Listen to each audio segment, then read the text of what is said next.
അതിന്റെ നാളത്തെ എപ്പിസോഡിന്റെ പ്രൊമോ റിവ്യൂയിലേക്ക് എല്ലാവർക്കും സ്വാഗതം.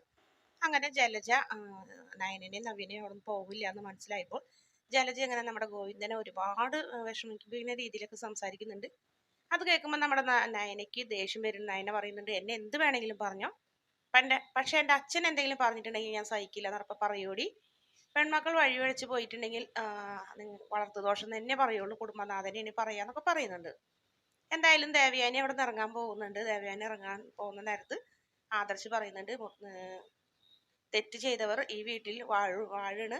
എൻ്റെ അമ്മ അതിൻ്റെ പേരിൽ ഇവിടെ നിന്ന് ഇറങ്ങി പോവാണ്. അതുകൊണ്ട് എനിക്ക് പറയാനുള്ളതൊക്കെ പറയണം, ഞാൻ എല്ലാം പറയാൻ പോകണമെന്ന് പറഞ്ഞിട്ട് നമ്മുടെ ആദർശ് ഇങ്ങനെ വിഷമത്തോടെ പറയുന്നു. മുത്തശ്ശന് ഇനി അധികം നാളുണ്ടാവില്ല, മുത്തശ്ശന് ക്യാൻസറാണ് എന്ന് പറഞ്ഞപ്പോൾ നമ്മുടെ മുത്തശ്ശനെ കെട്ടിപ്പിടിച്ച് കരയുന്നുണ്ട്. മാത്രമല്ല ആ കൂട്ടത്തിൽ നയനയും മുത്തശ്ശനെ കെട്ടിപ്പിടിച്ച് കരയുന്ന എല്ലാവരും ആ വാർത്ത കേട്ട് ഞെട്ടിത്തെറിച്ച് നിൽക്കുന്നതാണ് പ്രൊമോയിൽ കാണിച്ചിട്ടുള്ളത്.